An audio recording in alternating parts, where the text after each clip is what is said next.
Salut, c'est Lucie, je suis recruteuse chez Up2. Je vais vous donner plein d'astuces pour réussir votre CV. C'est parti!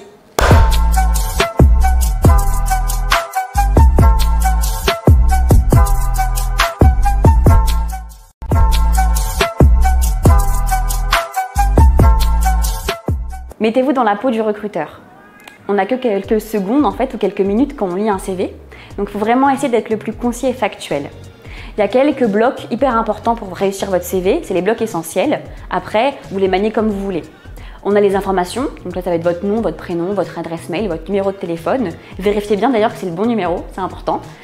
Ensuite, on a votre parcours professionnel. Donc là, c'est toutes vos expériences professionnelles. On y reviendra par la suite parce que c'est le cœur de votre CV, c'est ce qui est le plus important. On a également votre formation, donc vos écoles, vos universités, vraiment votre parcours. On a vos centres d'intérêt, là c'est tout ce que vous aimez faire en dehors du travail. On a les compétences, très important aussi, ça va être votre niveau de langue, donc en anglais, en espagnol, toutes les langues que vous maîtrisez. Et également pour les postes plus créatifs ou les postes qui nécessitent la maîtrise de certains logiciels, ça va être les logiciels listés et votre niveau sur ces logiciels. Avec tout ça, normalement, le recruteur a vraiment une bonne visibilité sur votre parcours et votre CV au global, vous en fait, tout simplement. Et grâce à ça, on pourra vous trouver le bon job.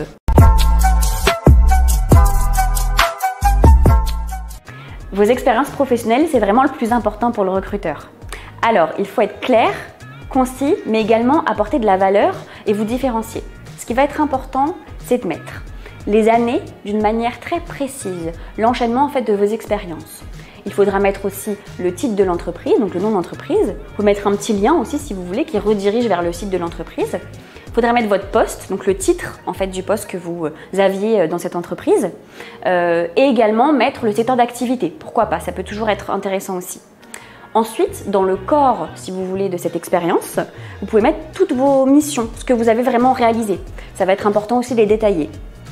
Quand on est sur un poste de commercial, quand on postule pour un poste de commercial, ce qui va être important pour nous recruteurs, ça va être de regarder vos réalisations chiffrées.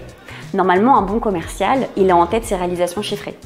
Ça peut être les objectifs qu'il a atteints sur N-1, ça peut être également le nombre de chiffres d'affaires générés, ça peut être le nombre de clients qu'il a apporté à l'entreprise. En tout cas, toutes ces informations-là vous donnent l'image d'un bon commercial qui a déjà les chiffres en tête. C'est hyper important.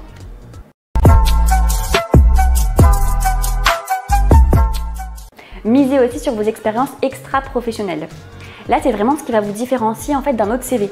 À deux CV équivalents, qui ont à peu près le même niveau d'expérience professionnelle, en fait, le recruteur, naturellement, il va mettre son œil vers les centres d'intérêt et les réalisations en fait, dans l'associatif, dans le bénévolat ou autre. Donc, cette partie-là, ça peut être une partie hobby, centre d'intérêt ou autre. Là-dedans, ça regroupe vraiment vos activités sportives, vos loisirs, vos activités aussi en association, vos expériences quand vous étiez plus jeune, vos jobs étudiants aussi, pourquoi pas. En fait, toutes ces choses qui vous caractérisent aujourd'hui. Par contre, faites attention quand même. Si vous mettez par exemple que vous êtes arbitre dans telle ou telle équipe, le week-end, etc., le recruteur en entretien, il pourra vous demander « Bon, super, vous êtes arbitre du coup aujourd'hui, mais concrètement, qu'est-ce que ça vous apporte ?» Alors préparez-vous à cette question. Il faudra savoir y répondre et se dire par exemple « Bah oui, moi je suis arbitre dans un club de foot et ce que j'aime, c'est l'esprit d'équipe et c'est ce que je trouve aussi dans mon travail, c'est ce qui est passionnant aujourd'hui avec mes collègues, c'est que j'ai ce côté où j'aime travailler en équipe et j'aime collaborer avec les uns et les autres. » Quoi qu'il arrive, le recruteur il pourra vous poser des petites questions comme ça sur chaque élément de votre CV. Donc faites attention et préparez-vous à l'avance.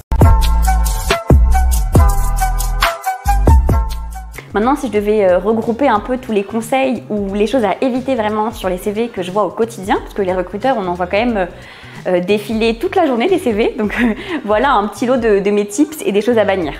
Pour les choses à bannir, en tout cas sur lesquelles il faut faire attention, il y a d'abord le format de vos CV. Souvent, on reçoit des CV qui vont être en format Word, Doc, PDF, parfois même des formats qui sont illisibles sur nos ordinateurs. Donc faites attention à ça et vérifiez aussi que votre CV est adapté à différents formats. Parce que vous ne savez pas comment le recruteur va le télécharger. Et parfois, on se retrouve avec des CV qui n'ont plus aucun sens, où le texte n'est même pas lisible. Voilà, moi j'ai un conseil à vous donner, c'est de privilégier le PDF. C'est quand même le format qui est le plus classique et courant aujourd'hui chez les recruteurs. Ensuite, faites attention aux proportions. On voit parfois des CV avec des photos énormes. Alors, vos photos sont certainement très belles, mais c'est vrai que c'est un peu bizarre d'avoir un CV avec une photo énorme ou alors avec le nom et le prénom aussi en énorme. Tout de suite, on voit que les expériences professionnelles, elles sont toutes petites et par contre, il y a une photo énorme à côté, ça n'est pas très justement professionnel. Donc, faites attention à ça et gérez bien les proportions. Et ensuite, très important, les coquilles ou les fautes d'orthographe. N'hésitez pas à demander à un de vos proches, un de vos amis de relire votre CV pour bien voir qu'il n'y a aucune faute. Parfois, on ne s'en rend pas vraiment compte en fait quand on l'écrit nous-mêmes, mais nous on voit sans arrêt des CV avec des fautes d'orthographe. Et autant il y a certains recruteurs qui peuvent un peu passer outre et même donner le conseil en fait aux candidats, mais il y en a d'autres qui vont être plus sévères et plus exigeants par rapport à ça et ça peut vraiment vous pénaliser. Maintenant, sur ce qui est à faire, ou en tout cas les petits conseils que je vais vous donner, je vois beaucoup de CV dernièrement où en fait on met directement une redirection vers la page LinkedIn du candidat. Ça peut être très bien parce qu'on peut voir aussi en fait, le côté digital du candidat et ça peut être un plus pour certains postes. Quand vous êtes un profil créatif, vous pouvez aussi mettre par exemple un QR code carrément, on en a déjà vu, avec un book, pourquoi pas. En tout cas, n'hésitez pas à miser sur le digital, c'est hyper important aujourd'hui. Je peux aussi vous conseiller du coup de faire un CV un peu, pas atypique, mais un CV original, en tout cas apporter une petite touche d'originalité. Ça peut être une couleur, ça peut être une forme, tout ce que vous voulez.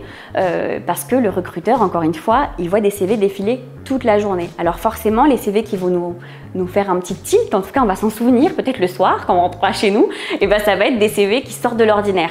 Donc tout en sobriété par contre, parce que c'est important d'avoir un CV quand même qui est lisible. Il faut quand même essayer de sortir un peu du lot, donc miser sur une couleur, sur des éléments en gras, sur un graphisme un peu différent.